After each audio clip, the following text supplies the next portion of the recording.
This video is owned and produced by Hello Kinetic, a channel to practice listening and reading English every day. Learn English through real books. Expand your vocabulary and be good at English. Chapter 41. Howard Spencer called me on the following Friday morning. He was at the Ritz Beverly and suggested I drop over for a drink in the bar. Better make it in your room, I said. Very well, if you prefer it. Room 828. I've just talked to Eileen Wade. She seems quite resigned. She has read the script Roger left and says she thinks it can be finished off very easily. It will be a good deal shorter than his other books, but that is balanced by the publicity value. I guess you think we publishers are a pretty callous bunch. Eileen will be home all afternoon. Naturally she wants to see me and I want to see her. I'll be over in half an hour, Mr. Spencer. He had a nice roomy suite on the west side of the hotel. The living room had tall windows opening on a narrow iron-railed balcony. The furniture was upholstered in some candy-striped material, and that with the heavily flowered design of the carpet gave it an old-fashioned air, except that everything you could put a drink down on had a plate glass top and there were 19 ashtrays spotted around. A hotel room is a pretty sharp indication of the manners of the guests. The Ritz Beverly wasn't expecting them to have any. Spencer shook hands. Sit down, he said. What will you drink? Anything or nothing. I don't have to have a drink. I fancy a glass of Amontillado.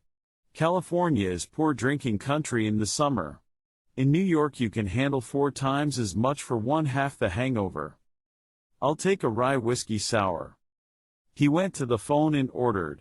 Then he sat down on one of the candy-striped chairs and took off his rimless glasses to polish them on a handkerchief. He put them back on, adjusted them carefully, and looked at me. I take it you have something on your mind. That's why you wanted to see me up here rather than in the bar.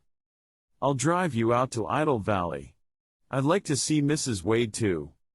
He looked a little uncomfortable. I'm not sure that she wants to see you, he said. I know she doesn't. I can get in on your ticket. That would not be very diplomatic of me, would it? She tell you she didn't want to see me? Not exactly, not in so many words. He cleared his throat. I get the impression that she blames you for Roger's death. Yeah. She said that right out, to the deputy who came the afternoon he died. She probably said it to the sheriff's homicide lieutenant that investigated the death. She didn't say it to the coroner, however. He leaned back and scratched the inside of his hand with a finger, slowly. It was just a sort of doodling gesture. What good would it do for you to see her, Marlowe? It was a pretty dreadful experience for her. I imagine her whole life had been pretty dreadful for some time. Why make her live it over? Do you expect to convince her that you didn't miss out a little? She told the deputy I killed him. She couldn't have meant that literally. Otherwise. The door buzzer rang. He got up to go to the door and open it. The room service waiter came in with the drinks and put them down with as much flourish as if he was serving a 7-course dinner.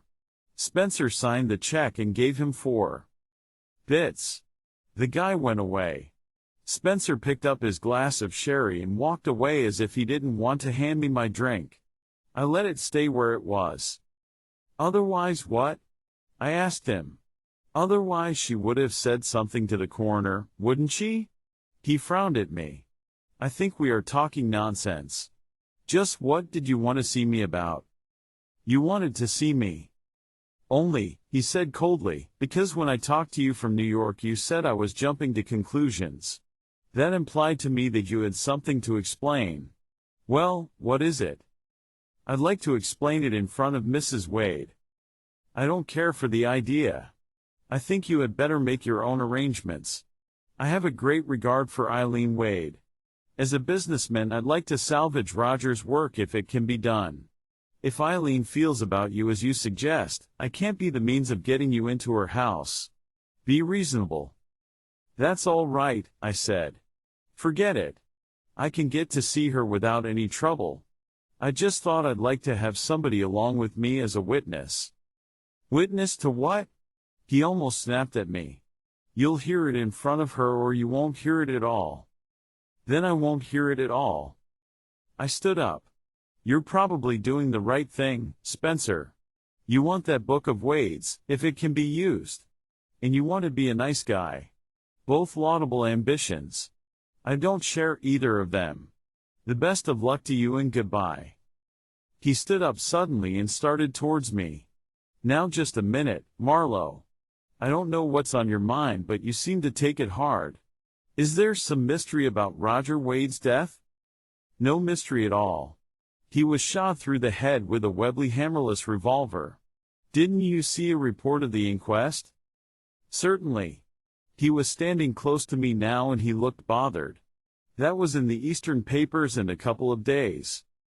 Later a much fuller account in the Los Angeles papers. He was alone in the house, although you were not far away. The servants were away, Candy and the cook, and Eileen had been uptown shopping and arrived home just after it happened. At the moment it happened, a very noisy motorboat on the lake drowned the sound of the shot, so that even you didn't hear it. That's correct, I said. Then the motorboat went away, and I walked back from the lake edge and into the house, heard the doorbell ringing, and opened it to find Eileen Wade had forgotten her keys.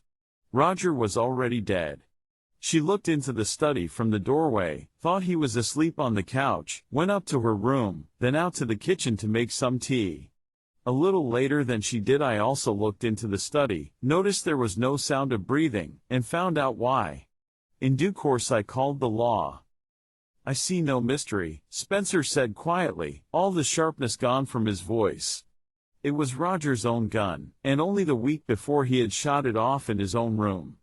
You found Eileen struggling to get it away from him. His state of mind, his behavior, his depressions over his work, all that was brought out. She told you the stuff is good. Why should he be depressed over it? That's just her opinion, you know. It may be very bad. Or he may have thought it worse than it was. Go on. I'm not a fool. I can see there is more. The homicide dick who investigated the case is an old friend of mine.